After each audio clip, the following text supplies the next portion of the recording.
Hello. So it's been a while, right? It took a little bit for you to get back. I mean, almost a year, I guess, at this point. I know you took a grappling bout in between, that sort of thing. But I guess what's this time off been like for you? Were you hoping to get booked sooner?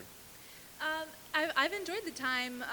I definitely wanted the 6-month, layoff. That was, the medical suspension. I definitely want to follow that. And, I told the UFC that I would be ready after that. And I wasn't stressing getting a call too soon. Like as soon as I was done, I was enjoying training. I got back very consistently back into training around September, I'd say, and I was just enjoying training and just living. So getting better, really working on different things and not having a fight camp mentality with it.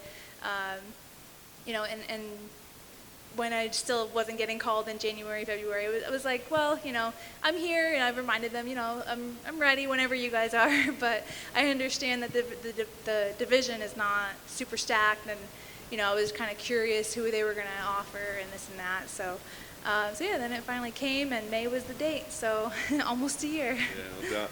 Obviously, you had a lot of time to reflect on the last fight. I mean, you got a lot of praise for your durability and for your fighting skills in there. I mean, what did you take out of that? Obviously, Amanda's a pretty talented fighter. So, what lessons did you take out of it? Yeah, the durability points just keep going up, right?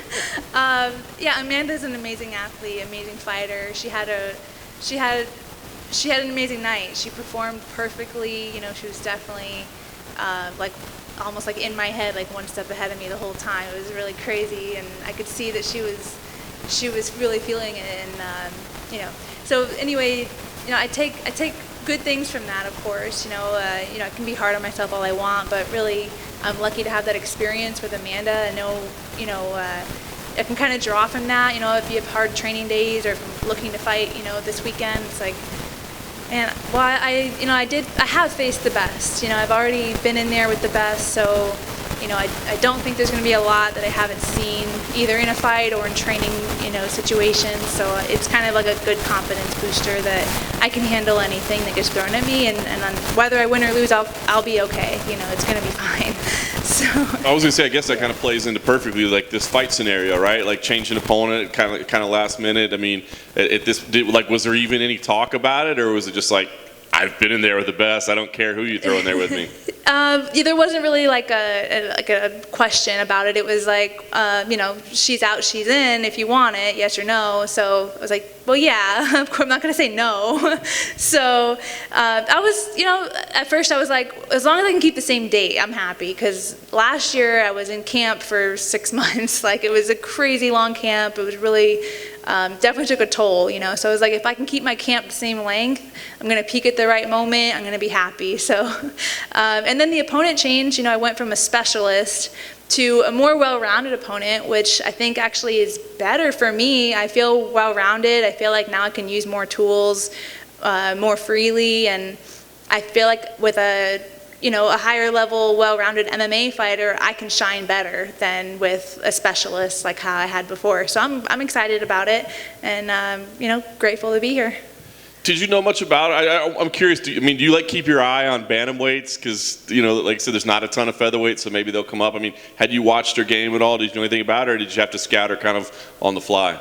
Well, she fought as a featherweight last February, the same night I fought Zara. She fought Megan, so that was the first time I saw her fight, and I followed her right, that fight camp, and I've been aware, I've been definitely watching. I always watch the fights. I'm definitely always interested in UFC, bantamweight, featherweight. I mean, it's all exciting for me. Yeah. So, but I've been aware of her, and I know she tried to go down to bantamweight, and it wasn't successful a couple times. So I think probably featherweight would be her home, but we'll see. What do you think about her skills overall? I think she's well-rounded. I think she's good everywhere. I feel like I'm better everywhere. So, but I never would underestimate my opponent, the person standing in front of me that's, trying to win just as much as I am and wants to take everything that I worked for, as they say. So, I think she's aggressive. I think she has, a strong style, which is kind of fitting because I have a pretty forward style myself, and I think I'll be able to finesse my way to a victory in the first round. It feels like a lot like the women's featherweights are kind of like the men's flyweights were a while back, where it was like, oh, is the division going away? Is it sticking around? Is it that sort of thing? So like when you go in there, do you think about that? Like, hey, I got to go in there and show that this is a division worth keeping around. I feel like part of my time in the UFC is just I do want to solidify the division. I do want it to stick around after I'm gone. I don't feel like pressure on my shoulders, but I do want to have those performances to excite people to want to see more, to want to see, to I guess, like, approve of the division and, like, allow it to continue in the UFC especially. I know it's going other places as well, but yeah. Very nice. Last thing for me, obviously you want to walk away with a win on Saturday, but I mean, are there other goals? Like, do you want to get in there and just kind of remember what it feels like to win? I mean, it's just been a while since you've had a chance, right? I mean, is that important, or is it to like make a statement to people that like, hey, I'm still here and I'm a number one contender type person? What's the goals? Yeah, my goal, I guess, is to win via something that people haven't seen from me before. Whether it's still on the ground or standing, I would like to show a different part of my game, and just again have an exciting performance so the fans are happy, the UFC is happy, and that's really the ultimate goal. And then whatever happens after that is going to happen. Whatever the future holds, we'll see. Cool. Good? All good? All right.